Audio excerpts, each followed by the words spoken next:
Oh, God. Lumi, well done. I'm going to get yours as well. We're going to handle each other's buttons. Thanks for that. Welcome back, folks. Now that you can hear us, my God. Game number 2 of Vici versus CDEC. I wish I could say it's early in the morning. I've got morning brain, but it's like 8 p.m. at night, and I just woke up. This is peak of freshness, which is scary, huh, Lumi? I mean, you didn't have your mic turned on, so I don't know if it's peak of freshness. Yeah, it's supposed to be at least. My All right. God. All right. So anyway, game number 2 of Vici versus CDEC. Game 1, CDEC just looked better. Execution was totally there. We'll see if Vici can switch it up. We talked a lot about their necessity to get farm on the axe and how slow his early game was. So perhaps they'll go with a more kind of rounded out roster this time. And unfortunately, we're not going to see axe again as CDEC actually respect bans it. Wow. Considering that they, had great answers for it, in my opinion.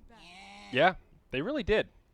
Though I think that's sort of a note to the point that we were making that even though you shut Axe down in one game, he's still a big threat. And if he does get that momentum, if you don't have that life stealer or whatever the hero is you want to deal with him, he's so hard to play against. So I can understand why they wouldn't want to play against him here again. The other thing I want to touch on before we get a little bit more picks kind of ramped in is the fact that Vici had, I believe, the choice on picks versus sides. They ended up on Dire. And now same thing here. So you can see that both teams are kind of prioritizing a little bit differently, especially with the change to the CM mode. It used to be when you have first pick, you get first pick and the last pick.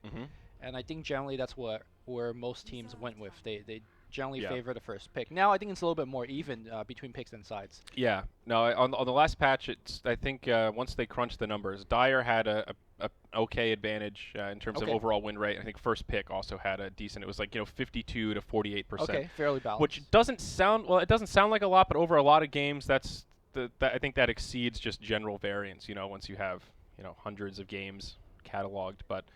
We'll see. It'll be interesting to see how that one goes over time, if it actually does balance out the first pick versus second pick advantage. But again, we'll see Doom prioritized early on here. First pick for CDEC. And Vici switch it up. Tidehunter Lion will be their opener. And I'm glad you say you switch it up because now ROTK's on the drafting seat. Oh. HYM drafted last game. ROTK took him to the bathroom, slapped him around a little bit. It's like, what was that lane, man? You put Sylar burning on the bottom. No, I'm just messing. But ROTK back on the drafting seat, and it is a different priority, right? Tidehunter for himself probably, and Alliance support for, I imagine, burning. Yeah. Tide is a hero that I haven't really heard anybody talk about much this patch. There's been so many changes, so many heroes that have been buffed or tweaked, and Tide was just kind of one of those under-the-radar type heroes. I don't think he was touched at all in this patch. Some of the new items, do any of those really affect Tide all that much? I mean, Raindrop, I think, could definitely come in handy since he's that frontliner, big beefcake, but still pretty minor overall. I think, Tide builds are still pretty ubiquitous. Blink, mech, mobility type items, refresher. Yeah, not just for the Tidehunter. The only change is that all heroes got extra 50 mana to work with. And when you look at heroes like Doombringer, Tidehunter, their hero pools are not exceptionally large. The mana pool, yeah. Sorry, what did I say? Hero pool, yeah. Okay, yeah, their hero pool is size 1, but the mana pool is not that big. And getting 50 extra mana to spam Anchor Smash or Devour in the laning stage is not nothing. It's something. Big. But I do agree with you. I don't think these heroes got, or at least Tidehunter got really big changes. I like Tide, though. He's definitely, he has that same classic issue. You can play around his ultimate, sort of like Silencer, sort of like Enigma. Any of those heroes that have those big, huge, massive AoE disable ultimates, once it's on cooldown, that's a golden ticket for the other team to get aggressive. Knock down towers, try and take objectives because they know that you're not going to be in fighting shape. With that said, though, a lot of players has been building their Tidehunter in a way where that's not as drastic. They're picking up mech, so you can sort of team fight with them. They're kind of going towards Aghanim Scepter as a more of a mid-late game item, using that AoE Gush as kind of a team fight tool. So I still agree with you that Ravage is the thing that you play around, but even when Ravage is down, you could have some sort of fight. You make a great point. Like Tide's used to really just rush the blink. Like, okay, how can we get in position to get the big Ravages? And now it's much more around just team fighting items, like Lotus Orb, for example, that kind of stuff. Again, we'll see the Lich Doom lane here. Not a big surprise. We talked about it in the last match. Two heroes that can work really well in the same lane and also just independently of one another. Very strong in this patch. Great team fight. A lot of versatility. See Lich move around, help out the mid lane, probably help out the safe lane as well. And one of the great things about first pick Doom is the unpredictability, not knowing how you're going to set up your lanes. If he's going to be on the roaming 4 or if he'll be more of kind of a hard farming core. keep it open-ended. Last time Yao played it as a off lane or actually safe lane in that game, and seemed fine there. So yeah, and Lich was the partner. I imagine it's going to be relatively the same layout between these two heroes. Yeah. The slow and that Scorched Earth movement speed. So Vici taking out Bat Rider as well as Dragon Knight with their 3rd and 4th ban. CDEC again banning out the Lycan. Nice pushing hero that they don't want to deal with. We mentioned Sylar's Lycan in the last game. So another respect ban. Yeah, I'm trying to look up the stats on Super's DK, like what his overall win rate is, because I know that he had he had an amazing game last game, but traditionally he's been China's like best DK player for a long time. So you can see the respect is definitely coming out from Vici Gaming. Yeah, CDEC really doing more of the same. I think their 3rd and 4th bans are exactly the same here, Lycan and then Medusa, and they played Doom Lich in the last matchup. So they will have to make some tweaks, but seems like they're going by the let's not fix what isn't broken type mentality. Sure. It would surprise me to see the Lifesteal last pick, because that was kind of like a counter pick in a very specific situation. What was the 3rd and 4th pick? There was a line there, and there was a DK, right? DK and line. Yeah. So we won't be seeing either of those heroes, as it's either banned or taken up. We'll see how they respond to Vici's 3rd pick here. Yeah, absolutely. I do believe this is where they picked up Invoker.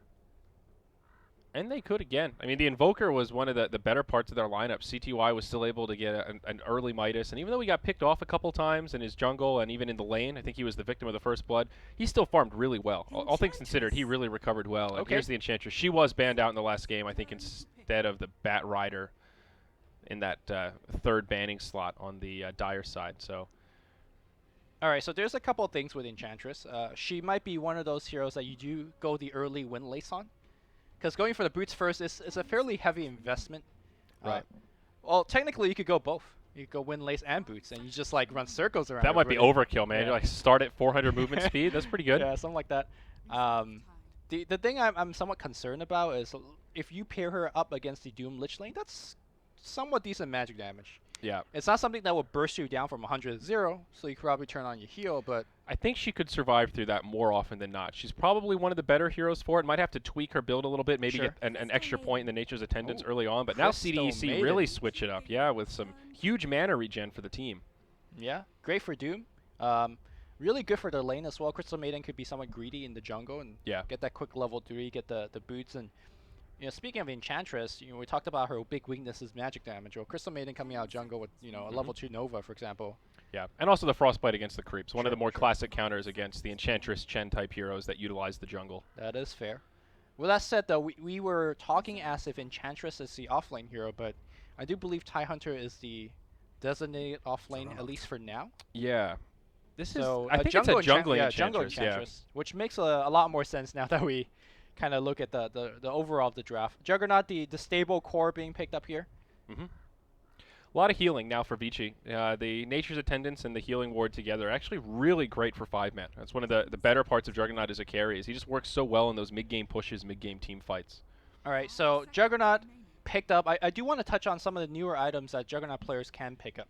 Okay. Echo Saber being one of them. You get 2 quick hits in.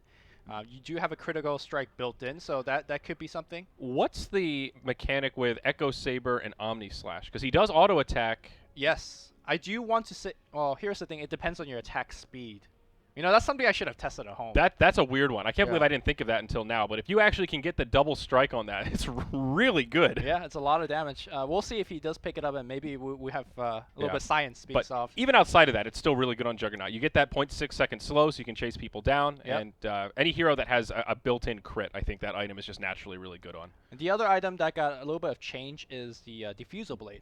It does a little bit less damage on your illusions, but it does a little bit more mana burn now on your actual hero. Right. So Juggernaut used to sometimes pick up Diffusal Blade. Occasionally, yeah. Occasionally, so that's a little bit of a quote-unquote buff on him. But looks like CDEC is just confident in their Lifestealer. Like they say, let's run it back. Yeah, I mean, Lifestealer is another one of the heroes that when this patch came out, he's not one that I thought would really rise to popularity, but we've been seeing him more and more. And the last game was very specific against Axe, and this will be an interesting game to see if Lifestealer just shines kind of in general. And I think he does match up okay against the Juggernaut. I mean, he's a great man-fighting hero. He can really go blow for blow with almost anybody because of Feast. I think he matches extremely well against TIE Hunter. I mean, normally you get BKB to counter his ultimate. Now you just press a button, you go on the TIE Hunter. Also, you could Rage and go on Enchantress, and the Untouchable suddenly isn't that effective anymore. Yeah, that's a great point. I do wonder if Lifestealer is going to change his item build a little bit. Last game, he went Armlet S and Y into, I believe, Desolator. Yep. Maybe a Silver Edge might be in question here. You could actually break off the Untouchable if you want. So very interesting. I still think Silver Edge is a little bit underrated for the minus 40% damage debuff. That can be if you could use it against Juggernaut before he ults. Exactly. Like that can be huge in certain scenarios, and that's just not something that people often consider. But final ban's coming out. Lone Druid and PL taken out of the pool. CDEC looking for a mid hero most likely here, unless they want to do something funky with the Lich Doom in the mid lane. Super has 100% win rate on Zeus in their last couple of games, like 10 games or so. Okay, so they could Zeus, they could OD still in the pool, Invoker actually still in the pool as well. Death Prophet kind of fits a similar pushing style that they did last game. Yeah. I do want to say the silence is going to be very key against TIE Hunter and also Lion. A Puck, really good hero to have with Lifestealer. Usually initiates, hops right in there, and you can I like that more. Really good infest bombs. The Blink Initiator is quite good. Yeah. Queen of Pain has been kind of like your standard old school mid hero.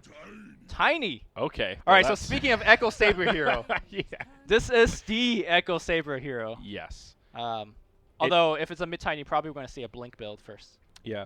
So no doubt Echo Saber is good on Tiny, but how do you prioritize it against the Ags? Like, do you go Blink Echo Ags or Blink? Is Echo Saber kind of like that late game item when you're already tricked out and do huge damage? Of course, Queen of Pain here, the final choice for Vici, but.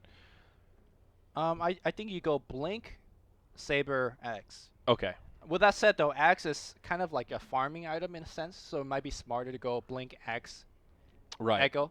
Yeah, I don't know. I mean, it's an interesting question. I've thought about it a lot, and I'm not sure which is better. I haven't seen enough Tiny games to really be able to judge. All I've seen is when he has both items coming at you. It's insane. It hurts hard. Well, for Science, we'll see exactly what Bill Super will go for. But the mid matchup, I think he's going to need a little bit of help from Guardian. Yep, absolutely. I think we'll see that Lich linger around the mid lane. And honestly, Lumi, looking at this lineup, I like the CDEC lineup quite a bit. Both teams are pretty good, but I think Vici are possibly a little too reliant on the Tidehunter. They're pretty light on crowd controls outside of the Ravage. And of course, there's Lion with his stun Hex, but there's a lot of pressure on this Tide to make every Ravage count, I think. Yeah, also Queen of Pain, I mean, it's a fairly standard mid hero, but in this particular game, Doom is, a big worry as always. Yeah, good point. And let's not keep in mind that Frostbite from Crystal Maiden does prevent Blink from happening. If you're bitten up, you cannot blink. So normally Frostbite, you could see it as a very weak disable, but against Queen of Pain is as good as Magic Missile or what have you. So. Yep. All right. So we did update our camera settings here. Also disabled dead mouse. Sorry about that, folks. I don't even hear it anymore, honestly. I've played so many games with all those effects on. I don't see them. But you're immune to dead mouse. I am. I'm immune to dead. I actually really like the dead mouse music pack. I know a lot of people think it's obnoxious, but I think it's cool. Like, you wouldn't think that they'd be able to mix that kind of electronica music with the game and make it sound good. But I'm a fan, man. I think it's cool. All right. So HYM did start with boots first, and this is where I say you could maybe instead of going boots, you could go windlace and pick up a, let's say, a little bit more region item instead. But boots first still good.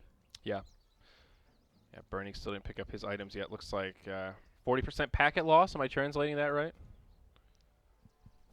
Sure. I don't know. I just know Kala. Yeah, that's about all I know as well.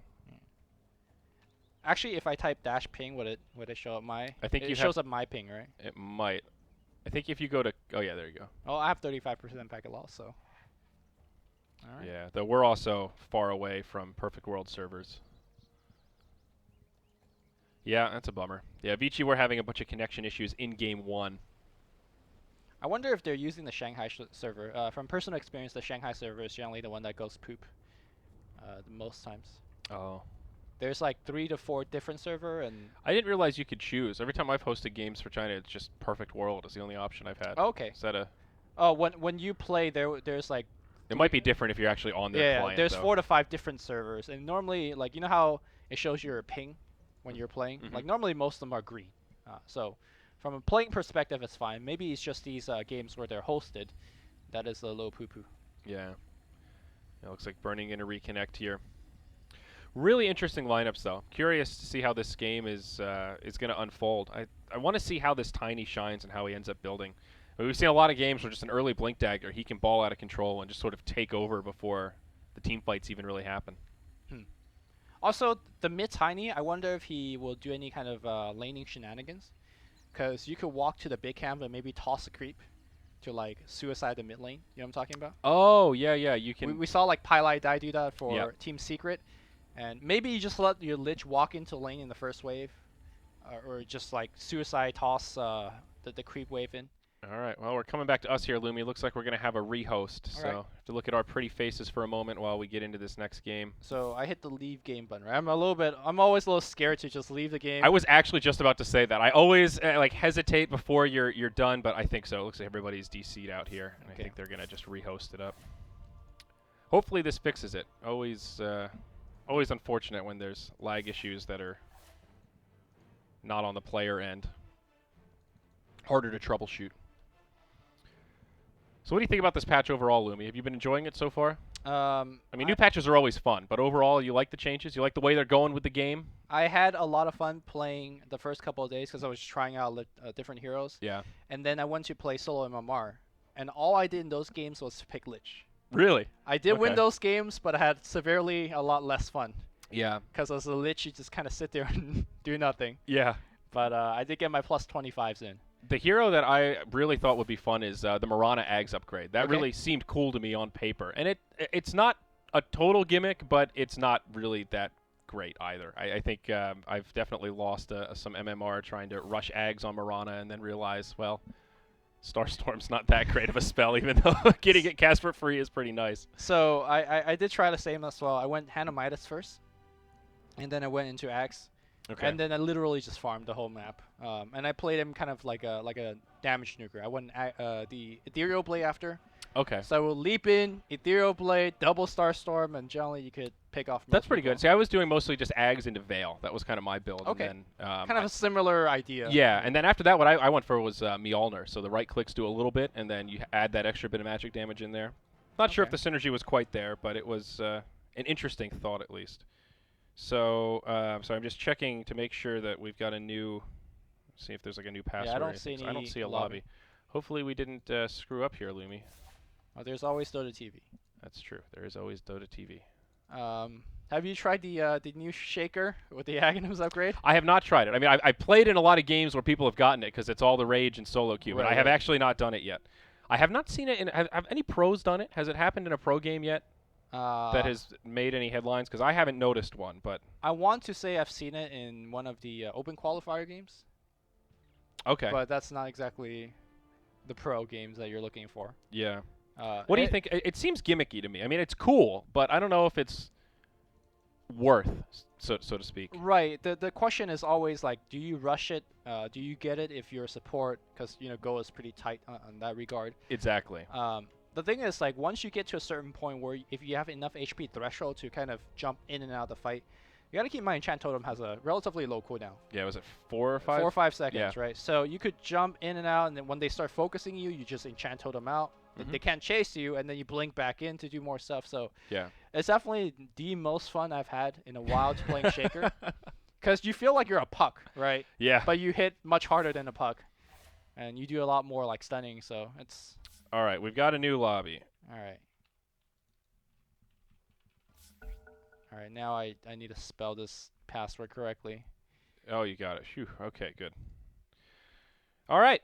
So we do have a new lobby up here, folks. All 10 players are in. Hopefully this one is a go, and we're able to make it happen. But I do. It's a really interesting concept to add in the sort of scaling spellcasters now. How int gives you extra spell damage. 16 int for 1%. For 1%, yeah. So super late game, it definitely starts to add up. You're talking like a 6-slotted Zeus, for example. It's added damage for sure, and I'm curious how that's gonna, how the game is going to evolve because of these kind of changes. Even just adding spell like Octarine Core, for example. Right. Like Vampiric from spells. That's a totally new mechanic for Dota overall. Well, as we were talking about it in the car earlier, it's like for the 16%, or sorry, 16 in per 1%, normally you don't notice. For example, if you think back to the last game, not that there was a lot of spellcasters, did you really like, oh, that 1% extra damage? I think in the grand scheme of things, unless you're playing Zeus and you're stacking like Mystic Staffs or something, I don't think you're dealing the big bulk of damage. Yeah, definitely. So, all right, let's take a look here. All right, let's host some hosting fail. We hosted CM again. Yeah. So we're going to go through this. Is there still that difference in CM versus AP in terms of the amount of time you get at the beginning of the game? I think they have to host a CM too. Probably. Yeah, that's probably one Oh, of the no. rules. It's between AP ranked and AP. I know when you play regular AP, you get like 30 less seconds to go to that's the still rooms. how it is? They haven't changed that? I haven't played CMO game in a long while, so I can't say for sure. Yeah. I also haven't played regular AP that much either. It's mostly just solo queue, ranked AP or whatever the Zyori, word for it is. predict me the draft, man. Show me the knowledge. All right, what's the Enchantress. I'm trying to remember the order now. Wow, they're even picking in the same order. This is pretty impressive. What was after this? Lifestealer, and then the last pick was Tiny. Queen of Pain Tiny. Yeah, you got it. What if somebody misclicks and bans Queen of Pain right now? Yeah. It's like rehost. God. Yeah, that's pretty BM. Tiny. This is a really good game for Crystal Maiden, though. All these heroes really benefit from having that extra aura. I mean, every hero benefits from mana aura, like Tiny and Doom, for example. Two strength heroes that have notoriously low starting mana pools, low mana regen, and it just opens up more possibilities for them in the lane. Yep.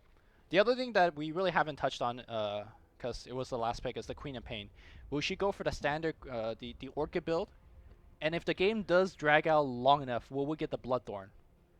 Good question. The Bloodthorn is such an odd item. When I first saw it, I was like, wow, that's really, really good. And then I got it one game on Sven, which is probably not the best hero for it. But it doesn't seem to do enough for the cost because so few heroes get Orchid anyway. And then I think it's really good if you have an Orchid and you get all your other items, then you just want to upgrade that slot. Okay, you don't have to sell your Orchid anymore. You have a natural upgrade. I think it's really good in that context. But thinking about Bloodthorn as like a third item or second item on Queen of Pain, I think still going like Orchid Ags, for example, is better than upgrading it. I agree. To me, it's kind of like an ultra late game pickup because it is a 7K item. Yeah, it is so expensive. And I think the item is not just really picked up for yourself as how you pick up crit items normally. Yeah. It's mostly for your team as well. So imagine if, let's say, suddenly your Enchantress Impetus as well as your Juggernauts are critting in the late game. Yeah. I think that might be the big deal. The one problem with the item, though, is because it's such a late game item, it's kind of countered by BKB and Manta, just like Orchid. And one of the things about Orchid is the timing. You know, if you're fighting against an anti-mage, for example, it's all about can we get the Orchid before he gets the Manta and find some effective use out of it. With Bloodthorn, you're pretty much guaranteed there's going to be BKBs out by the time you get it. So that was my initial thought as well, but you could make the argument that when the Bloodthorn is picked up, it is late enough where the BKB charges are down to 5 seconds. Okay, all right. And suddenly that's where it gets really good, right? Again. Yeah. So I didn't really think of that, but that's an interesting way to look at it. And the other thing about Bloodthorn is that it does lower the cooldown of your what's it called, the silence effect. So right. You can feasibly use it twice in a team fight. I think it's like an 11-second cooldown. It's actually really short. That is one of the best parts about the item. It's another good point. All right, so enough about Bloodthorn because we're probably not going to see it for a long time, but we will see quite a bit of warding being dropped down here from both sides. Yeah, I mean now the TPs are so much cheaper. We're seeing more often teams having a support just right away TP in and get wards down as quickly as possible. And we see a lot of these camps blocked out here. And you do see actually the cores looking up to pick up the bounty rune set. Sylar already on the top river, looking to pick that one up. I imagine Tiny might pick up the one for the mid lane because he is so inherently dependent on the bottle, so he does need the 100 gold. Yeah. So now I personally like it more. There's like a much more of a decision making in terms of who picks up the rune, whereas it used to be just like both mid heroes just like, all right, let's go pick our respective bounty and do stuff. No, I agree. The addition of bounty runes took me a while to get used to, but I think it's been really good for Dota, limiting that RNG in the mid lane where it used to be just, oh, I got a rune and you got nothing. Sorry, enjoy ferrying that bottle back. Definitely helped level things out a bit. Lane's looking to be fairly straightforward here, though, Lumi. Lich is going to start in the mid lane to help out Tiny. It'll be ROTK in the off lane on the Tidehunter, and then just some safe lane carries, farming away with the support. Off lane, Doom once more. It'll be played by Yao again this game. All right, so the thing that I do want to point out is that his camp got blocked. Yeah. So this is actually a big deal because when he goes to the other camp to find his creep, I believe it also got blocked. So, well, Vici doing a very good job to shut down Yao. Yep, and I'm getting a little slideshow here, but hopefully these packets find themselves and come back. A Wild Wing Ripper now in the mid lane. Looks like Burning's just going to keep it here, and Tornado's already been canceled, but very irritating, that Tornado from the Wild Wing Ripper, especially in these early levels. +3 armor, man. Yeah. That aura. Oh, yeah, that too. Didn't work. Meanwhile, Yao in the top lane really being forced out. In fact, the Lion just giving him the right click despite the fact that Scorcher Earth has been used. He's not going to die to or anything. I say that, though. Looks like HYM chasing him. But the fact close that for comfort. The fact that you forced him to get Scorcher Earth at level 1, like, normally you see Doom at this point in the game, he's level 2.5, looking to hit 3. Yep. But the 2 wards and the fact that the physical harass is coming in is just really doing a lot of work. Yeah, this is really brutal. And he's going to start running low on regen here. He's got 1 Tango left, no mana regen, and Scorched Earth. This is on a pretty long cooldown, 55 seconds. So only every so often that he'll have that reset ability. Well, I think this lane is done for the Doom, like, honestly. Where is he going to grab the creep? I guess he has to wait till the Sentry Ward dies out. I think he needs to just rotate into the jungle at this point. Get some boots, move yourself into the jungle, and at least farm something. Yeah. Well, he is level 2 now, I guess. Now he could grab a creep. And again, he'll see that this camp is blocked. He will get a bounty rune. Nope. Burning denies that as well. Back in the mid lane here, Queen of Fate dropping really low. But we'll be able to salve himself back up. Yeah, so it's a good start for Vici here, especially with Burning in the jungle. He's already killed 7 creeps, now picks up a Centaur Conqueror. Slow and steady, but a lot of efficiency here. Yao trying to grab a creep, but this is going to cost him possibly his life. Stun comes out from the Lion. There's the stun from the Centaur. Scorched Earth is just not enough, and it'll be Burning that draws the first blood. Kind of handed to him on a silver platter, really. Yeah. He didn't even have to go find him. It's like, yeah, Doom is coming to my jungle. Sweet. All right. Very good. Well, there you go. Great stuff for Vici out of the gate. That is going to give him the jump start to the Drums Dragonlance build that we see a lot, Enchantress going for. We'll see if he's going to be going for that build as well. Yeah. And whether he's going to upgrade into, what's it called, the Hurricane Pike. I think so. Down bottom, we'll see ROTK initiated on here. Open Wounds comes out from Rabbit. A lot of right clicks. Frostbite gets taken off by the Kraken Shell, but he's still pretty damn low. It's like watching a PowerPoint presentation of Tide moving through the trees. Looks like ROTK will have the fancy footwork. Picks up the Ring of Regen. Look at that kind of value. Dude, look at this guy. Uh-oh, another Frostbite comes out. ROTK, man, he's going to be all right. He's fine. Well played. He's good. All right, well, I'm going to cut back to us real quick, Lumi. I'm going to try to reconnect here and see if that fixes some of my lag issues. I've tried reconnecting on my end. I've given up since, so I don't know. I'll have one go at it. If it doesn't change anything, then we'll deal with it. I'll provide the radio cast of nothing is really happening right now. There is a Tornado on the mid lane, though, doing work against the Tiny. Yeah, at least Tiny has a way to interrupt it via range, but yeah, it's definitely still annoying. Yep. Okay, well, we're back in here, so a little better. Only time will tell. I don't want to jinx it. How's Tiny doing in the way of farm? 16 last hits compared to the 19 of Queen of Pain, so all things considered, it's going pretty evenly. Guardian is still just lingering around, so he is leeching some experience, though doing a good job moving in and out of the lane, and Tiny is really not too far behind. Almost level 5 compared to the Quap, who is just now hit 5, so it's a small disparity.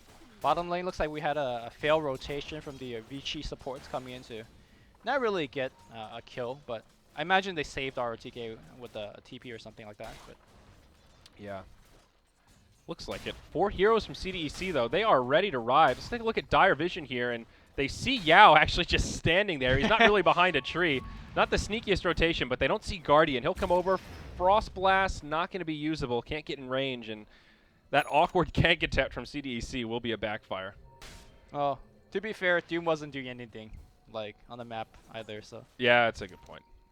Well, they at least forced the supports to rotate to bottom lane, so now Yao knows that Sylar's up here all alone, and he might be able to at least get close to the creeps to absorb some XP. Maybe even get a couple of last hits of his own. Yeah, so Sylar is going to go for the standard build. I wonder if there's going to be some sort of different transition, because normally it's just like, what, SNY. Sorry, not SNY, Battle Fury. Sometimes SNY. Battle Fury into SNY is fairly common. Oh, ROTK, he actually gets hit by the Shockwave there, and that might be enough to set up this kill. A few more right clicks is all they need, and they're not going to find him. 2 points in Kraken Shell, going to really help. HYM now in a lot of trouble. HYM threw his life away. I mean, the Open Wounds was going to go on ROTK, and that would have set up the kill, but yeah, HYM threw his body in there and saving his... He's actually going for 3 points in the Kraken Shell, so he's like the extra beefy Tidehunter now.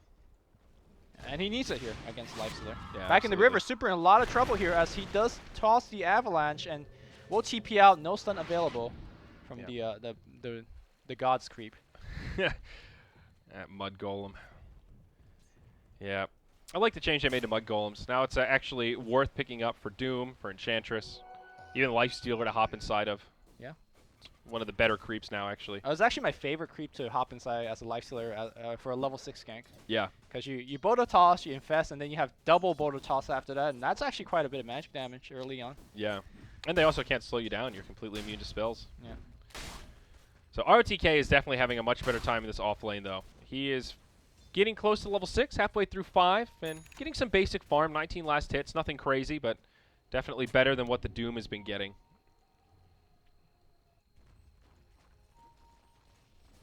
I think Vici Gaming, once they have Tidehunter at level 6, CDEC just can't go for tower dives anymore. Because imagine, like, you tower dive and suddenly TP Ravage comes in. ROTK might be in a little bit of trouble again. He's got 3 points into Kraken and even a Magic Wand. Yeah. He is hard to kill at this stage. That extra armor from the tower. Adding insult to injury. Juggernaut level 7, though, so Omni Slash is available. Perhaps a possibility for a kill here. Thinking about it as Yao gets stunned. But he backs off. Doesn't commit. So, I think last time in this point in game, that's where the Doombringer picked up a infused raindrops. Yeah, right around this time. Yeah, I wonder if it's like a thing that certain off lanes would do, right? Because as an off laner, you just get dove, and you get killed a lot of times. Yeah. So it is a fairly defensive item for a relatively cheap cost. Yeah, this game there isn't really so much that's going to rotate where that would be the difference maker. I mean, yeah, Lion's Finger, but he's only level 3. His magic damage isn't really too scary right now. Enchantress has a lot of right clicks. It looks like Burning's actually going to go for a greedy Midas build. He just went Gloves of Haste. There's a dive on the mid lane here. Queen of Pain went under the tower with the double damage, but it looks like was forced to blink back out. Salving himself back up, though. Yeah. Yep, Quap will be fine. But Burning's getting a lot of space now. He's really just free farming to his heart's content. Not really much CDEC can do to slow him down right now. I like Midas on Enchantress. Yeah, yeah. Yeah, I think people get a little too caught up in the use of Midas and sometimes forget about the heroes that really benefit from that attack speed, like Spirit Breaker, for example, Sure. Enchantress. It's even more of a value item, even though that's kind of what it's designed for. Well, I think the slow game does favor Vici Gaming because to me, they're the team that really benefits from picking up key items. We talked about the ROTK mech. Juggernaut, whatever he gets, probably a Battle Fairy considering the fact that this game is going fairly slowly. And I imagine Queen of Pain is going to go for Orchid, although you can make the argument that maybe a Aghanim is a little bit better for survivability. Scan goes off, and it misses. Oh, another failed scan. You know, Lion has gone for the movement speed build here, Lumi. Brown Boots, Windlace, TP scroll at level 3. Hey, man. Upgrade that to Tranquils. He's cruising. You're moving fast. I don't know what the exact movement speed is, but I know when you get Windlace and Tranquil on Lich, you're moving at 420. Wow, really? You're blazing it. Oh, what a memer. Tiny with a haste rune in the bottle, looking for an opportunity, but again, Vici are just, it reminds me of like old Cloud9. They're just so good at choosing when to take fights and backing out. Ravage used by ROTK defensively, but now goes in onto Super. He does have some support inbound. In comes the Queen of Pain, stunned by the Tiny. Rabbit goes in deep. Sonic Wave is available, but CTY is just looking for the angle to use it. It's a complete whiff. My God, he's going to end up paying with his life. They'll get ROTK with a toss. It's a twofer, and CDEC come out big. Now Sylar comes down as well. He gets doomed up. HYM takes the Infernal Blade. It's a 3 for no, and soon to be 4. The Juggernaut, getting way too overzealous with his TP, comes in and does literally nothing besides concede a death. Well, that definitely looked like the old Cloud9 as Envy saw my TP didn't fed. I do approve. Oh my gosh, that is huge. This was a pretty even game before that, but it's about a 2,500 net worth exchange. And the worst part coming out big. The worst part is they use Ravage, right? So that mid-tier 1 tower, they could, go for it. Actually, because the respawn timer is relatively short, Bone 7 joins back in the fight. Yeah, there you go. All right, I'll stop now with the look at this gold graph, reference. It was nearly a 2,500 net worth lead for Vici, now completely zeroed out. I mean, that's just incredible. All right. They were getting so much more out of this laning stage with a dedicated jungler. Although that was space created for burning. Maybe that was the plan. Space created for burning. He's got a Midas now, so. I know he is the carry player, right? So. Yep. ROTK initiated on again. Freezing field from the CM. Not going to be enough, and ROTK will just barely survive. Pops the wand, and it'll keep him up. Even though they don't get the kill on the TIE Hunter, it's just like you're doing enough damage to drive him relatively far back. Yeah. Or he has to be somewhat careful. With that said, though, looks like CDEC is going to back out themselves and try to get that thing going. I'm very curious in terms of Queen of Pain's first item of choice. We haven't seen it yet. Yep. Smoke rotation though towards the mid lane. Super gets the kill on Quap before the smoke can even get there. He'll end up falling, but not the worst trade. Going 1 for 1 and getting a solo kill to boot. Sure. We were asking what the build here for Tiny was in terms of the. Well, it looks like Blink. Timing. Blink and probably drums to follow up. Yeah. A nice early bracer just for some extra stats. Uh-oh. ROTK, open wounds. Jane Frost from the Lich. Guardian says, we're not messing around this time, ROTK. You did. Yep. Easy kill. So, similar to the last game, CDEC off to a relatively explosive start. Yao picks up standing over a haste rune. Probably going to save that one for Tiny, I think. Yeah, most likely. Pretty scary rune to have on a Tiny at this stage. He's one creep kill away from having his maxed out combo when he hits his first big power spike. And looks like a tier 1 tower at the bottom lane will go down in favor of CDEC. Uncontested, Lifestealer grabs the last hit. Yep, Armlet already online. Ooh, wow. That's pretty nice. Yeah, I feel like Armlet is in a really good place for heroes like Lifestealer right now. Yeah, especially when they don't have the Doom, right? Because if you have the Armlet turned on and Doom you, your HP is dropping pretty fast. That's probably not the interaction you're looking for, but... No, I think definitely not. But in general, it just opens up a lot for Lifestealer. You know, a hero that kind of traditionally is a little more passive early on until he really comes online, but this lets him fight. And now with the way Infest works, he can really get active. Despite the fact that RTK has died a couple of times, he's got the mech almost finished. So, you know, the next couple of fights is going to get somewhat easier. Yeah. And we do have to remind ourselves that Crystal Maiden and Lich, these are not support heroes that scale amazingly into the mid and late game. So a lot of the burden of the team is really, you know, on the Doom, on the Tiny, and on the Lifestealer. So yeah. Last game, you could have made the argument that, you know, Lion is a fine late game support. This game, Crystal Maiden, you know, questionable. But now the Blink Dagger's up on Tiny, and I think we're going to start seeing some Infest Bomb hunting, kind of like we saw in the last game with the Lion. Pardon me, and the Lifestealer. Now the Tiny can kind of play that role. Well, the difference is, if you do it this game, you have 2 cores not farming, right?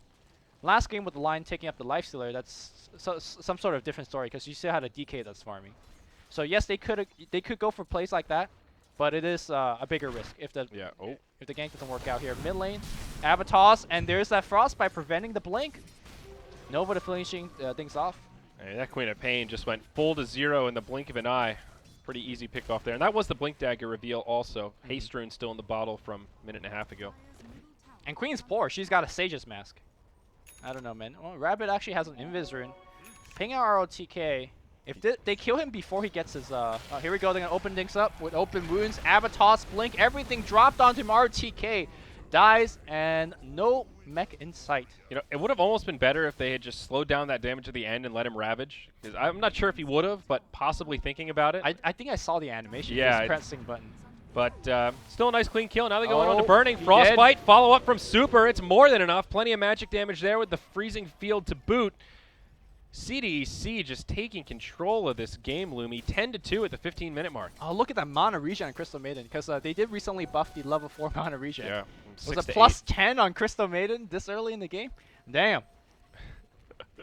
It's pretty crazy. It looks like she has a clarity going on. Even more than that. That's crazy. Yeah, it's nuts.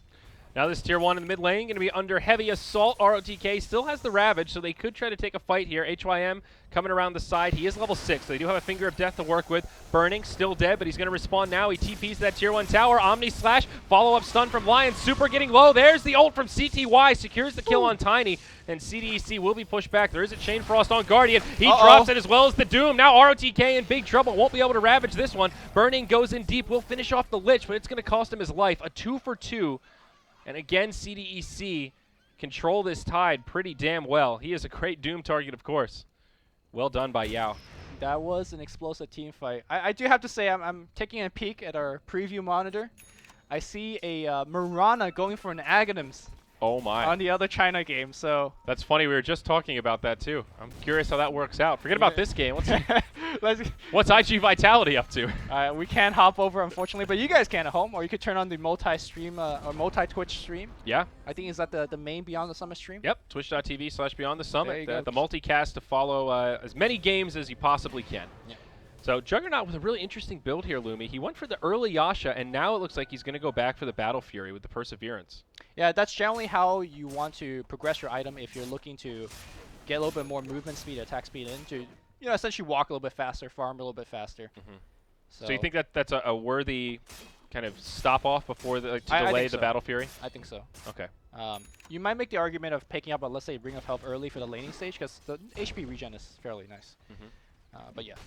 Well, again, we're going to see Yao on the Doom go for this early Vanguard. It seemed unconventional and crazy last game, but it ended up working really well. He was the front liner. He could just basically run in, click the ground, and there wasn't much they could do to slow him down. Though we're going to hold that thought as Rabbit about to fall victim to a smoke gank here. He's just going to try to rage, TP home, and he lives easily. Yeah. I guess probably the worst hero to try and gank in such a manner, huh? Well, I think they were looking to get the Hex to open things up and chain stun with Ravage and Impale, but no such luck. Meanwhile, top lane here, Sylar can spin TP, but, well, actually cannot, because Super can toss him. Crystal Maiden coming in. Will have Frostbite available, but... And they do also have Chain Frost, which can interrupt the TPs through Blade Fury. That is also true.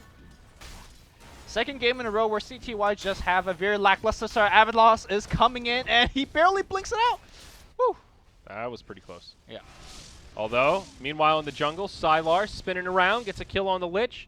Q playing Ring Around the Rosie here, hits him with a Frostbite, and my god, easy setup for Super. The double damage Tiny just comes in, gives him the Whomping Willow. Meanwhile, in the bottom portion of the map, the line ended up falling to Rabbit. And now they're going to grab another one, it looks like. Doom out on Burning, Rabbit trying to chase him down. Mech helps keep Burning up a little bit longer, but there's still some Doom duration left. He actually survives through it. Nature's Attendants have already been used, but now the Frostbite's the one thing that really allowed them to just say, you know what, we're not winning these team fights, but as long as we're farming, as long as we're allowing these items to pay off, we still have a chance. And I totally agree. I mean, the Battle Fury for Sylar is an item that as the Tide Hunter gets turned to scum. Well, I want to say that last game we saw Vici Gaming in a similar kind of deficit. But unfortunately for Vici Gaming, they don't really have that kind of comeback. Keep in mind the last game they had like a axe to initiate the team fight, you have the eggs to follow through, but what is the initiation for Vici? They don't have anything. And they also had double Midas last game. I think that was the one thing that really allowed them to just say, you know what, we're not winning these team fights, but as long as we're farming, as long as we're allowing these items to pay off, we still have a chance. And I totally agree. I mean, the Battle Fury for Sylar is an item that can do that, but he doesn't even have it yet, and we're almost 20 minutes in. They've done a really good job rotating to pressure Sylar, and it seems like ever since he rotated to that bottom tier 1, got doomed and just died, his momentum's been kind of crippled. Yep. And of course CTY has, Oblivion Staff. That's great. Yeah, I mean, working on the Orchid, but I mean, we talked about Orchid and Bloodthorn a lot, an item that's so based around the timing, and at this rate, he's not going to have it at a point where it'll be super effective. Yeah. Speaking of super, he is super effective. The Blink has got him, I don't know, 3-4 kills now. Something like that. Yeah, Drums is already picked up, and that will help his intelligence pool as the mana is a little bit crippling for him. Yeah. For the most part. Yeah. Something else that we were talking about earlier, now Drum still gives you 9 int, even though it doesn't have any int build-up items. So I guess that is sort of a nerf to Drum, actually. Tiny can't just pick up that robe early on and benefit from that added mana pool. Now he has to complete the whole item to get that extra int. Got that HP regen, though. Yeah, that's true. That Ringer regen, though. So useful for the Tiny when he has a bottle as well. Tier 1 tower bottom lane gets finished off by Vici. ROTK will get credit for that one. Maybe looking for some arcane boots and then a blink dagger. Something like that. Can treat him well. You can see that the way Vici's been playing for the last couple of minutes is that they have to essentially walk as a party of 2 and 3. And that's allowing, let's say, a Doom to solo pick off a tier 1 tower top for free. Yeah. So they're just really respecting this Tiny. And they have to, because this Tiny's just been getting kills. And this is a fairly risky move. Going for the early Roche. The Roche sneak. Yeah, now don't forget Roche was personally buffed a little bit. Yeah, he's tankier now from right click. Well, from everything. He's got more HP. Spells do more damage, but you can't bring him down nearly as fast as you used to be able to. And Vici kind of get a stroke of luck there as they back out just as the invisible infested super walks into the pit. That was super close. Scan missing in the jungle. Double scan missing. That's interesting. Both teams... See, now in this one, you can't tell me which one scanned where. Yeah, no, you're right. I've got no idea. Please, Valve, give me that identification. It's kind of interesting how CDEC thought they were in the Roche pit, and then they actually didn't scout it, so they're curious where Vici are right now. The vision mind games happening. CDEC smoked up, looking to catch one. Sylar actually TP's out. Oh, they're so close to each other. It doesn't look like CDEC are going to be able to get there in time to catch one. And yeah, Vici will just back up. Well, I do want to say there's a ray of hope for Vici now. Like, the farming item is online for Sylar. And if this game goes long enough where, let's say, your TIE Hunter picks up double Ravage via Refresh Orb, then they have a fighting chance. But, you know, for the next 10 to 15 minutes, I think it's CDEC having the big item lead. I did say heroes like Crystal Maiden as well as Lich aren't exactly the best support for the mid-game. But they are picking up important items. Like Q has a Glimmer Cape. That's always a good item against the likes of a Juggernaut, Omni slashing you, or a line, you know, using Finger of Death on somebody. Yeah. Now, we haven't talked too much about Burning here, but he has just been quietly farming away, very close to level 11, and more than halfway to the Aghanims. Has the point booster in the Ogre Club already in tow. So still a little ways before he starts getting super scary. We're going to see CTY get caught. He actually gets doomed as well. I think that's some overkill from Yao, but they do still secure the kill. Message sent. Tower is going to get taken. I mean, even though it's nice that Burning is getting all of this farm, first of all, the Queen of Pain is dying a lot, so I don't think that makes up for it. Yeah. Secondly, I think the counter is already here. Like, you could have extra attack range, but what do you do when Rabbit walks up to you and open wounds and just, like, go on you with rage? Yeah, you're in trouble. Yeah, I think this might be actually a Hurricane Pike game, honestly. Absolutely. I mean, I think it's good in most games, but especially against the Lifestealer. There's just no other item that gives you that same reset, where he gets in your face and you just go, oh, wait, sorry, now we're 900 units apart from each other. And you get hit. Yep, and you can still hit him. And what I like about that reset is it's not a skill shot. Sometimes with Force Staff, you know, you're facing the wrong way, you have that turn rate. With the Hurricane Pike, none of that is a factor. You just use the item on the hero, and you're safe for at least another second or two. Yep. Sylar actually gets a stack stolen, or he steals a stack, so that's pretty decent. Yeah, that's nice. He's up to, what, finishing his SNY if he wants it. And he's actually out farming the Lifestealer now. He's really done a good job recovering. I'll move into a triple stack of Ancients here. They're actually going to do a lot of damage to him. Oh, excuse me, he's actually going to go into a Manta style, which makes a little bit more sense if you think about you could debuff things like Frostbite and open wounds and whatnot. Yeah. And again, the Desolator on Lifestealer, the exact same build we saw from Rabbit in Game 1 of this two-game series. Sure. You know, when you're this far ahead, it don't really matter. As long as you're getting some damage, some good items, you're looking pretty good. As, again, CDC picks up an early gem, looking to squeeze the map control away from Vici. We saw in Game 1, they did it very successfully with the gem pickup there. Yeah. Yeah, I totally agree with the Manta this game. I think it's good stuff for Sylar. But where do you go from here? Do you when does Echo Saber become a tempting item for the Juggernaut? I'm not too sure. You know, I've never tried it on the hero, so I think a large part of it is whether it works through the Omni Slash, like we were kind of pondering early. Maybe at this point in the game, he's thinking about maybe he needs a little bit more survivability.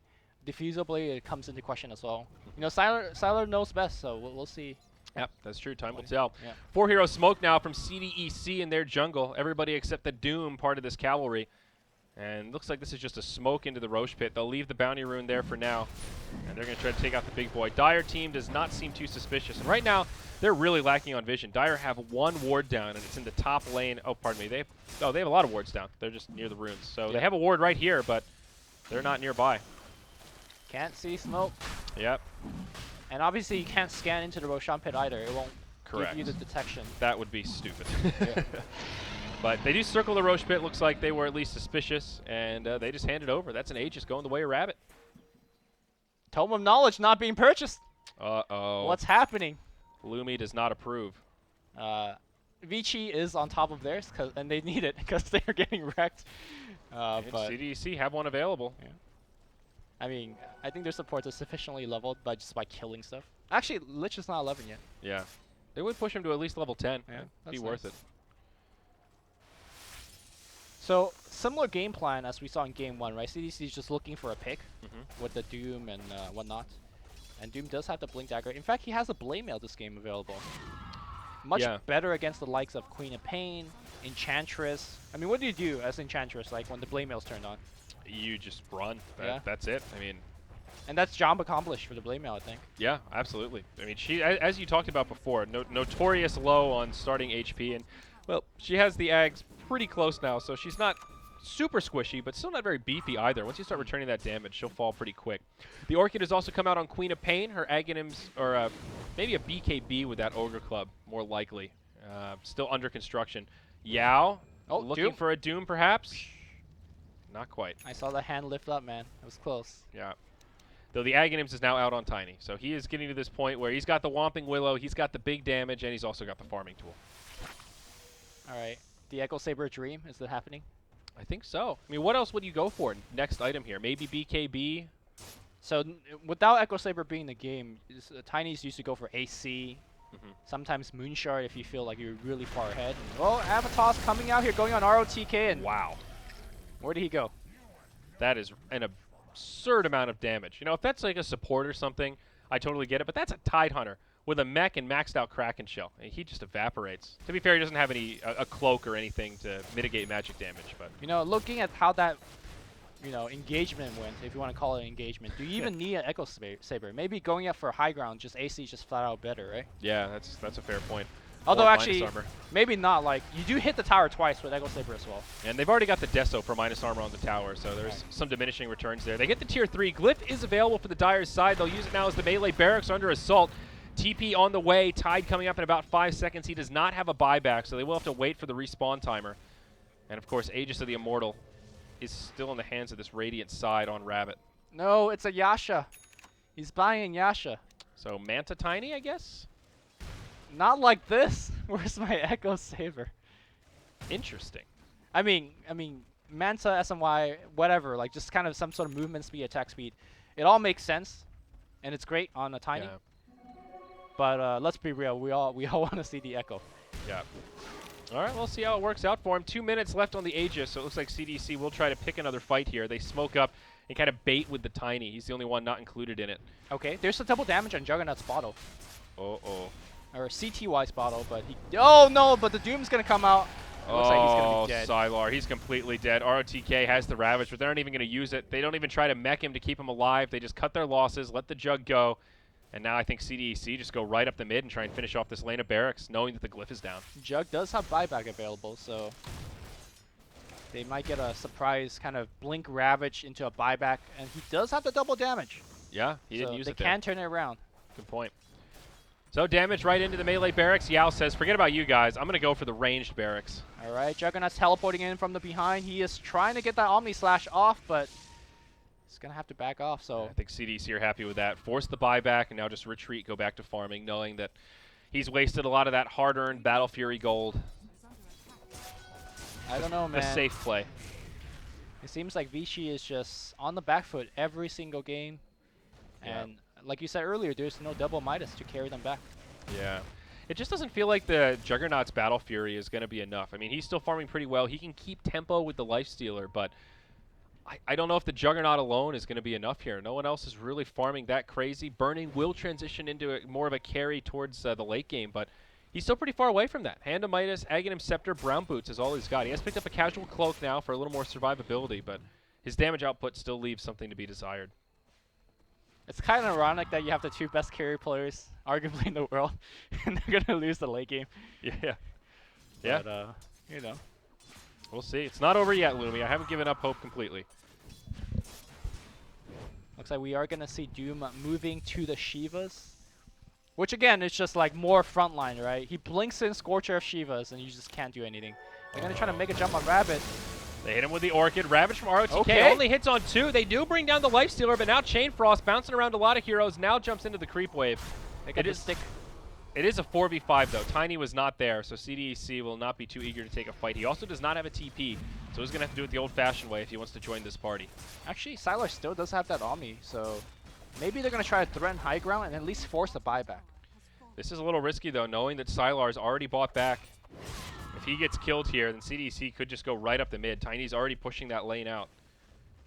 He did ferry himself out of TP, so he will be able to go back, rejoin his team. Well, Sylar desperately wanting Lifesteal to hit that buyback button. Just, it ain't happening. I don't think they're going to have to force it here. Even though Chain Frost is down as well, they still have Doom, they still have Freezing Field, a lot of ways to buy time. Maybe they can backdoor to T1. It's still pretty healthy, but looks like they'll be able to do it. Mantis style doing some work there. Glyph is going to come out here. Maybe a TP in from the Lifesteal could threaten things out. He is back in a couple of seconds. And not going to be able to TP into that tier 1, though. Just a little bit too late.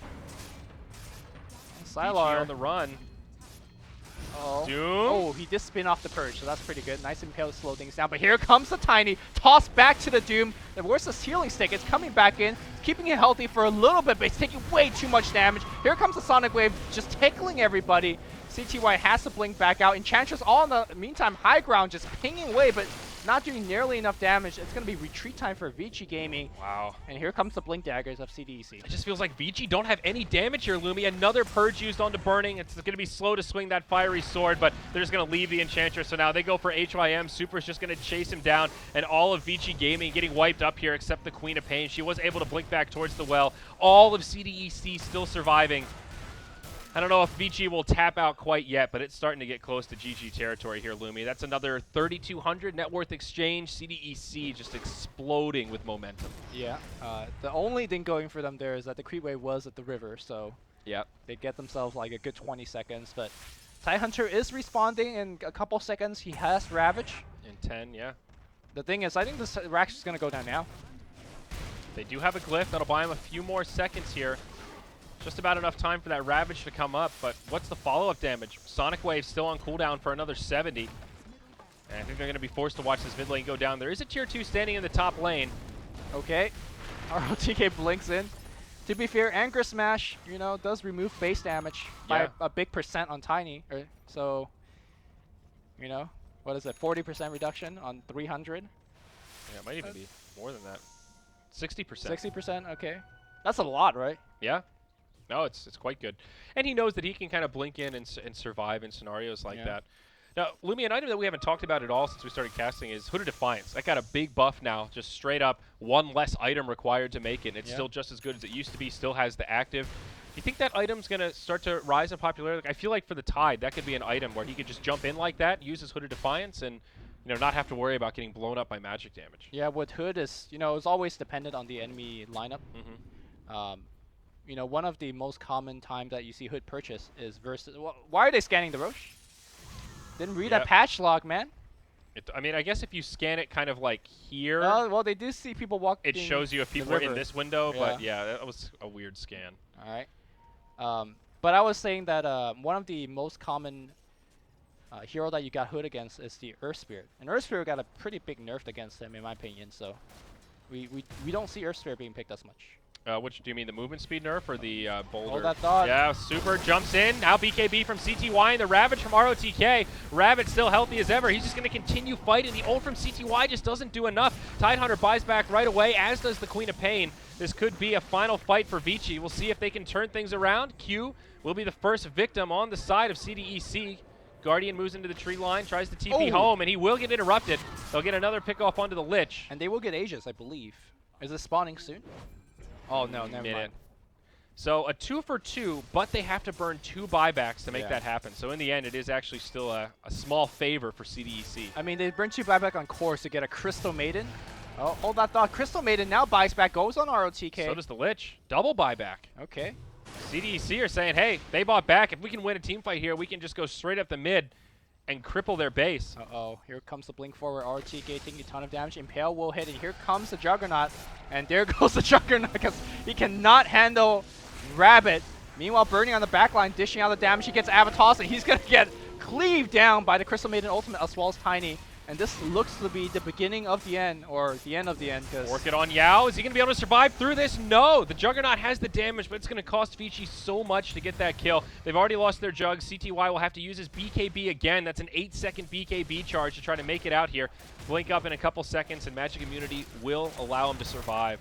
But now Jug in the grave without a buyback for 60 seconds, and this should be a free Roche for CDEC. He's going to come up just about right as they walk into the pit. Oh, no! Juked. Well, that was a Roshan juke. It really was. That's brutal. All right, I was talking about the boulder speed being much slower down. It's actually quite noticeable. Even though it's like 1200 to 900 movement speed, you're like, oh, that's not that big of a deal. But that's like a 30% difference, man. That's it's pretty big. Pretty big. I noticed it in game.